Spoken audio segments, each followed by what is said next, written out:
world's population is expected to come from the African continent. Additionally, by 2050, 1/3 of all young people aged between 15 to 24 will be residing on the African continent. So you see, the future of this world is African. Allow me to say this once again a little louder for those of you in the back. The future is African.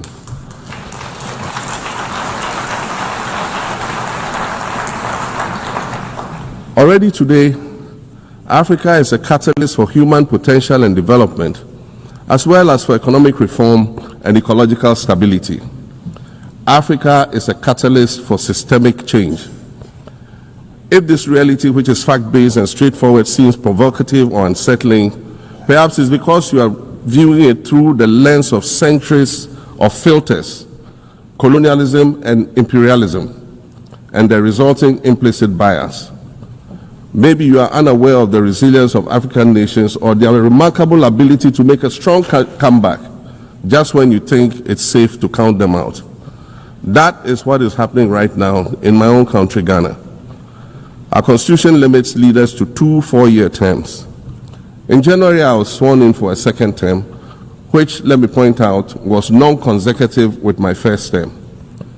Our currency, the Ghana cedi, was rapidly depreciating, faced with rising inflation, a huge debt burden, and low morale amongst our citizens. My new administration settled down quickly and embarked on an ambitious program of comprehensive transformation designed to restructure Ghana's economic foundation and enhance our competitive standing globally. We refer to this process of recalibration as our reset agenda. In just 8 months, we have achieved significant reduction in inflation from 23.8% in December 2024 to 11.5% in August 2025, restoring price stability for our citizens. Additionally, our currency, the Ghana cedi, has appreciated considerably against other currencies, with Bloomberg reporting it as the best performing currency in the world at one point. Our improved sovereign credit rating reflects increasing investor confidence in our economy. And our 24-hour economy initiative promises to transform our economy. And there's a renewed willingness amongst our people to trust that their elected officials have Ghana's interests at heart and that we're progressing together. Madam President, I believe that in honor of this milestone celebration, the United Nations should also embark on a process of serious recalibration and establish its own reset agenda. Since the organization's founding, the number of UN member nations has nearly quadrupled. And quite frankly, it is not the same world that it was back then when the UN was formed. I mentioned earlier that I began my second non-consecutive term as president this past January. My first term ended in January 2017. In that span of time, 8 years, the world has changed with such ferocity. My first days in office after my return felt as though I had just awakened from a Rip Van Winkle-style sleep. Now, no, that was only after 8 years.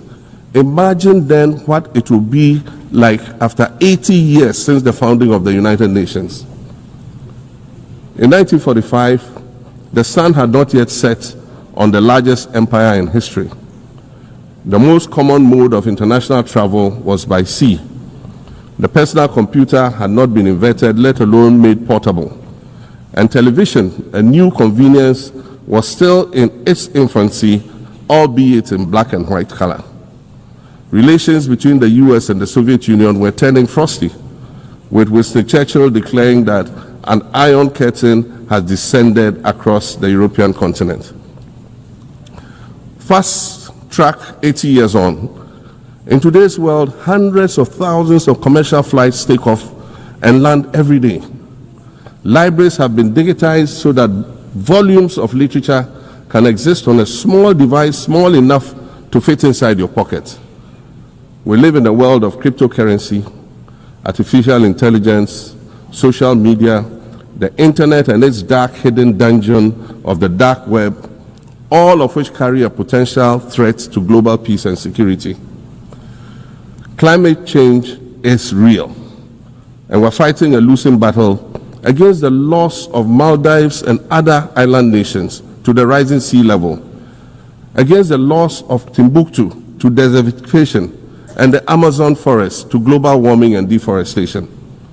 Madam President, the UN Founding Charter is outdated when it comes to representation in this August Assembly. The most powerful post-World War II nations are still being rewarded with an almost totalitarian guardianship over the rest of the world. And yet, the first sentence in Chapter 2, Article 1 of the UN Charter declares that the organization is based on the principle of sovereign equality of all its members. If this were true, and was the case, a continent as large as Africa, with its numerous UN member states, would have at least one permanent seat on the Security Council.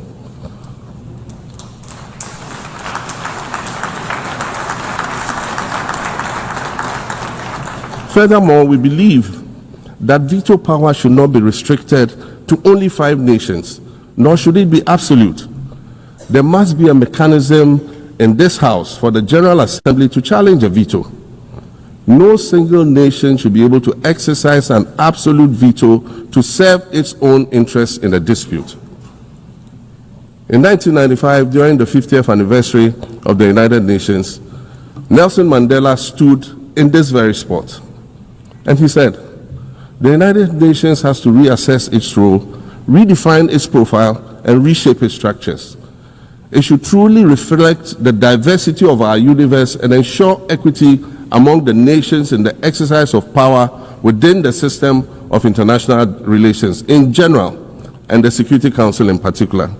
I close quotations. 30 years later, we African leaders are still making the same simple request for a permanent seat on the Security Council with the power of a veto. So today, Madam President, I stand here in this exact spot and ask the world, if not now, then when?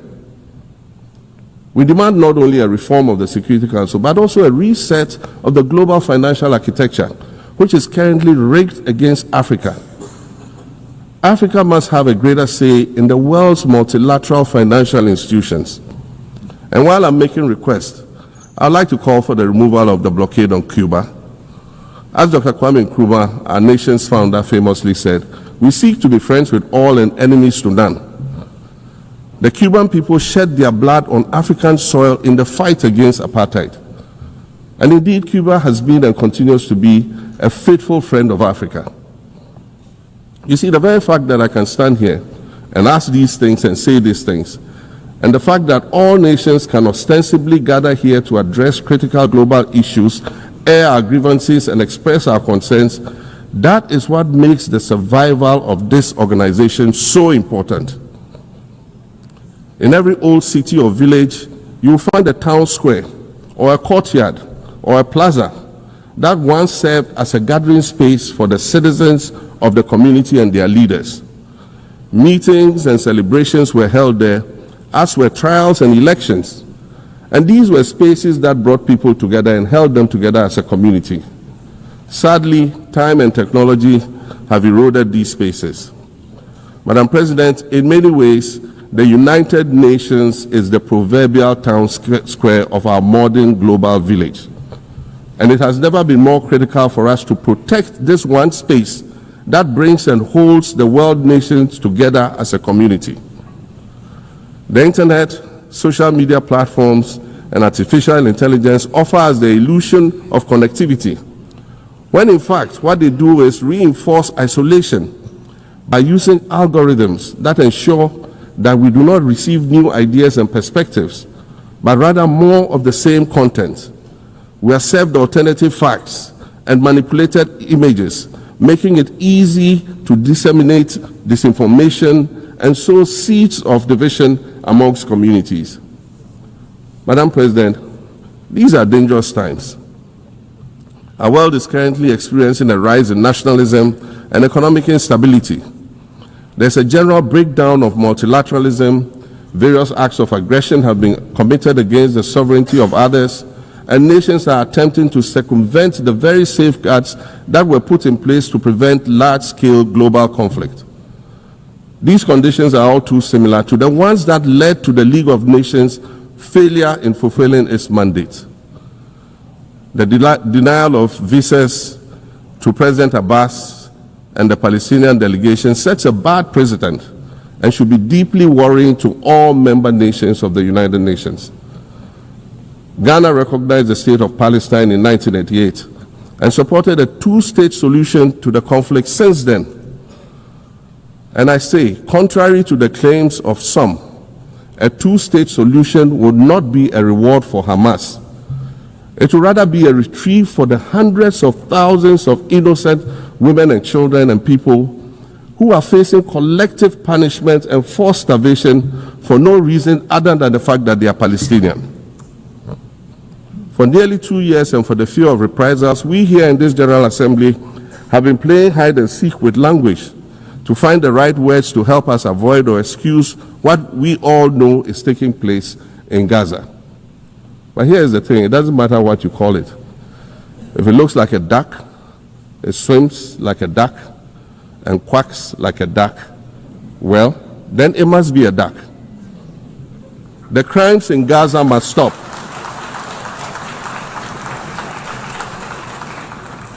The crimes in Gaza must stop. Madam President, I also want to draw particular attention to the conflict in Sudan, which this body has described as the world's largest humanitarian crisis. 12 million people have had to flee their homes. And when we speak of migration, we refer to the 12 million new Sudanese refugees, whom we as a global community should be willing to assist in much the same way that many member nations readily assisted new refugees coming out of Ukraine. Let's dispense with the euphemisms and dog whistles and speak frankly. It is not a mystery that when leaders of Western nations complain of their migration problems, they are often referring to immigrants from the global south. But many of those immigrants are climate refugees. And interestingly, the global north emits 75% more greenhouse gases than the global south. However, the effects of climate change are more severe in the global south because we lack the resources to address them effectively. And so when the desert encroaches on our villages and towns and they become unlivable, we are forced to flee. Wasan Shiri, a Somali-born prophet, a Somali-British poet born in Kenya to Somalian refugee parents, was London's first youth poet laureate. She writes in her poem titled Home. And it says, you have to understand that no one puts their children in a boat unless the water is safer than the land. No one bends their palms under trains beneath carriages. No one spends days and nights in the stomach of a truck feeding on newspaper unless the miles traveled mean something more than just a journey. Madam President, we cannot normalize cruelty. We cannot normalize hatred. We cannot normalize xenophobia and racism. If we're going to tell a story, let's not tell it slant. Let's tell all the truth. When we speak of migrants, we speak of Mami Ewusi Mensah Frimpong, a judge on the U.S. District Court for the Central District of California. She's the first black female judge on any of California's 4 federal district courts. She was born here in America to immigrant parents from Ghana. We speak of Peter Bosman, a medical doctor in Ghana who moved to the town of Piran in Slovenia in the 1980s and later became the first black mayor of Piran, the first black mayor in Slovenia and in the whole of Eastern Europe. We speak of T. Michael, the iconic Ghanaian Norwegian artist and designer. And of course, we speak of the late Kofi Annan, former United Nations Secretary General.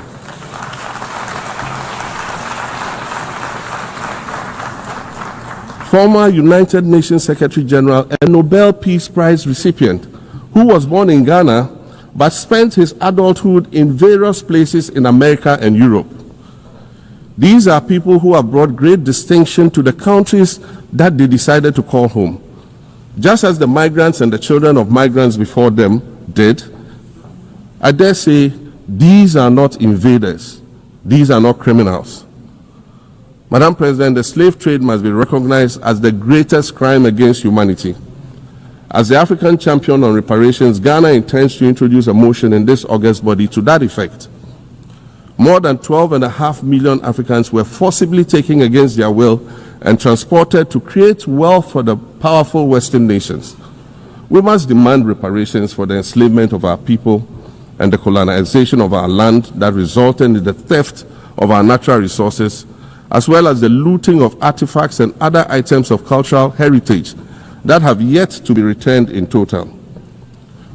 We recognize the value of our land and the value of our lives, as did our colonizers, as well as the governments that happily paid reparations to former slave owners as compensation for the loss of their property in quotes, and that property for which they received compensation was paid referred to enslaved people who had been freed. Madam President, an increasingly insecure world is witnessing upward spending on defense budgets of bilateral partners and steep cuts in official development assistance. Since July 2024, it is estimated that there's been a 40% drop in humanitarian aid globally.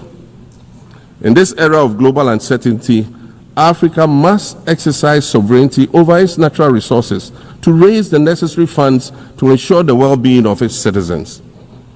The days of parceling out vast concession areas to foreign interests for exploitation must come to an end.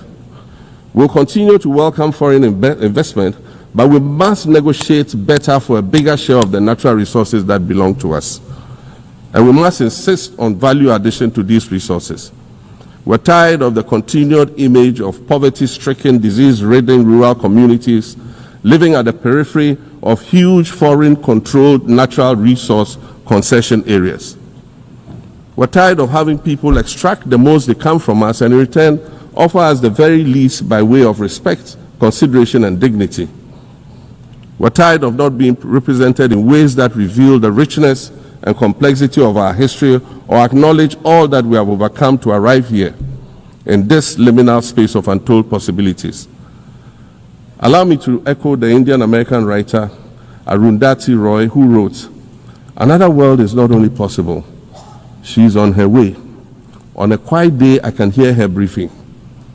I want to add that for the sake of Africa, and quite selfishly for the sake of my 18-year-old daughter, I hope that this new world that is arriving is a place of safety and equality for women and girls. To succeed, we must empower everyone, including women and girls, to reach their full potential. In closing, Madam President, I'd like to congratulate you on your election to preside over this historic 80th General Assembly and on being the 5th woman to hold this distinction. I'd also like to congratulate Her Excellency Nana Jane Opoku-Agyeman on being the first woman Vice President of Ghana.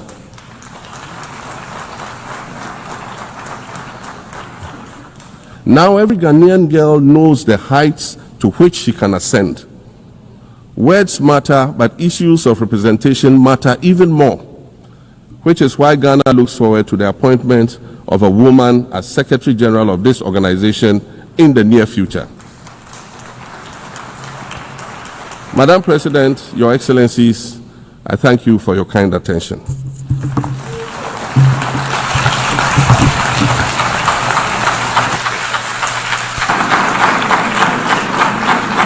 On behalf of the General Assembly, I wish to thank the President of the Republic of Ghana.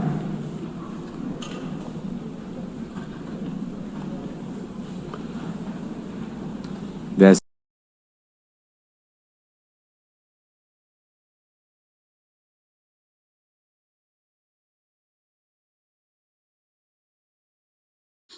Enti President John Dramani Mahama and I say or address the 80th General Assembly meeting no. What you say, that is it. Uti nsema na oka nsema efa Africa nsema ebema Africa yempuntu akwa animu na ebema Ghana nso agina brane as oman na ye develop na nkoye se eye debiana western part debiana ye dan omo debiana ye dan omo debiana ye dan omo na mom ye nso ye betimi afa ye ntuma pafira na eye Africans nso ya die ho na se bie buru se bie nya ado yenso eba no mpuntuo ne development enkanko improvement ewo oman bi so a yenso yetimi ayeden ayeka ho bi nti wei aye president of Republic of Ghana yewra John Dramani Mahama ene yeti say na o address the assembly, the general assembly, the 80th one what you say or no and I say na o kasano ndi abusiafo that is it uhwe president ni dimi na utimu se owura we sebia buru sebia nyado eba na Ghana hodo eba na Ghana ho nsensema ida na kuma so and yewra president John Dramani Mahama assure say oye leader mpa and neni abrese odi Ghana man ebegine ba biye na odi oman no ayeden akoduru boshe asase so because ohwe sebi na kwantu a wotu ne niema a oye nyina no eye oman no interest entia what you say opesika e dia ba be ye Ghana yi na Ghana nso na so opemmo bi se enkofo be invest in our economy na oman na gina ne nan so na Ghana nso ye citizens na ye wom no ye nso ye ho atimia ahenhane abusua enti we ensema ye John Mahama eni eye ni na bedwafo e dia to edwa kire wadwen comment section nim what you say the whole thing said you see hu no onso fo wadwen kire tum na ye nkenkan emfa emaw yakopon koso a enhira media na mega oba de ya do be sen ehia bio makraw bye bye.